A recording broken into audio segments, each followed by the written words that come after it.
പ്രതിപക്ഷ ഉപനേതാവ് പദവി ചൊല്ലിയുള്ള തർക്കം വളരെ രൂക്ഷമാകുന്നുവെന്ന് തന്നെ പറയേണ്ടി വരും. കാരണം ഓരോ ദിവസവും CPIM നേതാക്കന്മാരും CPI നേതാക്കന്മാരും അങ്ങോട്ടും ഇങ്ങോട്ടും ആരോപണ പ്രത്യാരോപണങ്ങൾ ഉന്നയിച്ച് മുന്നോട്ട് പോകുന്നൊരു സാഹചര്യമാണ് ഇപ്പോൾ സംസ്ഥാനത്തുള്ളത്. പ്രതിപക്ഷ ഉപനേതാവ് പദവിയിൽ നിന്നും പിന്മാറില്ല എന്ന് തന്നെ CPI നേതാക്കൾ പറയുമ്പോൾ അത് വിട്ടു നൽകാൻ കഴിയില്ല എന്ന സമീപനം ഉന്നയിച്ചുകൊണ്ട് തന്നെയാണ് CPIM-ൻ്റെ നേതാക്കൾ രംഗത്തെത്തിയിരിക്കുന്നത്. ഇന്നും ചില നേതാക്കന്മാർ വളരെ രൂക്ഷമായ ഭാഷയിൽ വിമർശനം ഉന്നയിച്ചിട്ടുണ്ട് CPIM-ൻ്റെ ഭാഗത്തു നിന്നും. അത്തരത്തിൽ അങ്ങോട്ടും ഇങ്ങോട്ടുമുള്ള ഈ ആരോപണങ്ങൾ ഉന്നയിക്കുന്നത് പാർട്ടിക്ക് തന്നെ ഒരു തലവേദനയായി മാറുകയാണ്. ഈ സാഹചര്യത്തിലാണ് ദേശീയ നേതൃത്വം ഇടപെടാനുള്ള സാധ്യത വളരെ കൂടുതലായിരിക്കുന്നത്.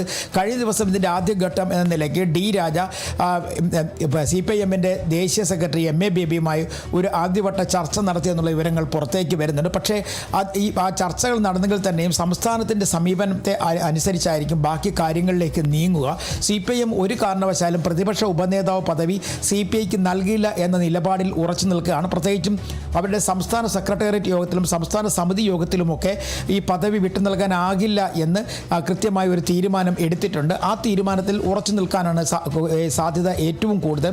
അതേസമയം CPI ആകട്ടെ പ്രതിപക്ഷ ഉപനേതാവ് പദവി വേണം എന്ന നിലപാടിലുമാണ്. കാരണം കീഴ്വഴക്കങ്ങൾ അനുസരിച്ചല്ല ഇടതുമുന്നണി പ്രവർത്തിച്ച് മുന്നോട്ട് പോകേണ്ടത്. ഇടതുമുന്നണിയിൽ കൂട്ടായി എടുക്കേണ്ട തീരുമാനങ്ങൾ ഇടതുമുന്നണിയിൽ തന്നെ എടുക്കണം. അതിനപ്പുറം പ്രതിപക്ഷ നേതാവ് അദ്ദേഹത്തിൻ്റെ അഭിപ്രായമായി പറയുന്ന കാര്യങ്ങൾ അംഗീകരിക്കാനാകില്ല എന്ന നിലപാടാണ് CPI ഇപ്പോൾ ഉന്നയിച്ചിരിക്കുന്നത്. അങ്ങനെ പ്രത്യക്ഷത്തിൽ പ്രതിപക്ഷ നേതാവ് പിണറായി വിജയനോടുള്ള വിയോജിപ്പും ഒപ്പം തന്നെ CPIM-ൻ്റെ ചില നേതാക്കന്മാരുടെ വിയോജിപ്പും പരസ്യമായി തന്നെ CPI രേഖപ്പെടുത്തി കഴിഞ്ഞിരിക്കുകയാണ്.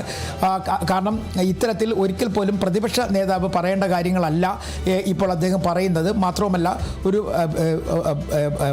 രാജാവ് ഭൃത്യൻ മനോഭാവം ഇപ്പോൾ CPIM-ൻ്റെ ഭാഗത്ത് ഉയരുന്നുണ്ട്. അത് ശരിയായ രീതിയല്ല, മുന്നണി മര്യാദയ്ക്ക് എതിരാണ് എന്നൊക്കെയാണ് CPI നേതാക്കൾ ഉന്നയിച്ചുകൊണ്ടിരിക്കുന്നത്. അവരുടെ സംസ്ഥാന സെക്രട്ടേറിയറ്റ് യോഗം ഉടൻ തന്നെ CPIയുടെ സംസ്ഥാന സെക്രട്ടേറിയറ്റ് യോഗം ഉടൻ തന്നെ ചേരുന്നുണ്ട്. തൊട്ടു പിന്നാലെ ഇതുമായി ബന്ധപ്പെട്ട തീരുമാനങ്ങൾ അവർ CPIM-നെ അറിയിക്കും.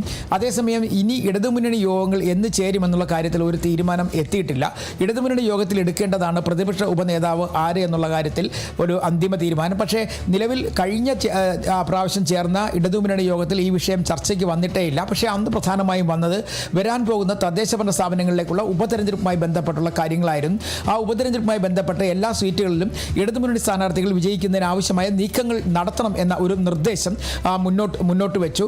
അതുമായി ബന്ധപ്പെട്ട് പ്രവർത്തിക്കണം എന്ന ആവശ്യമാണ് പ്രതിപക്ഷ നേതാവ് മുന്നോട്ട് വെച്ചത്. പക്ഷേ ഇതിൽ നിന്നെല്ലാം വിരുദ്ധമായി പ്രതിപക്ഷ നേതാവ് തന്നെ CPIM-ന് അർഹതപ്പെട്ടതാണ് പ്രതിപക്ഷ ഉപനേതാവ് പദവി എന്നുള്ള പ്രഖ്യാപനമാണ് CPIയെ ഇപ്പോൾ ചൊടിപ്പിച്ചിരിക്കുന്നത്. അതാണ് ഇപ്പോൾ ചർച്ചയായി മാറിക്കൊണ്ടിരിക്കുന്നത്. എന്തായാലും വരും ദിവസങ്ങളിലൊക്കെ തന്നെ ഇതുമായി ബന്ധപ്പെട്ട ചർച്ചകൾ ദേശീയ നേതൃത്വത്തിൽ നടക്കാനുള്ള സാധ്യത തള്ളിക്കളയാനാകില്ല. ശരി ബിനോയ്, എന്തായാലും CPIM പ്രതിപക്ഷ ഉപനേതാവ് പദവിയുമായി ബന്ധപ്പെട്ട പോരിൽ ഇനി ദേശീയ നേതൃത്വം നേരിട്ട് ഒരു ചർച്ചയ്ക്ക് ഒരുങ്ങുകയാണ്.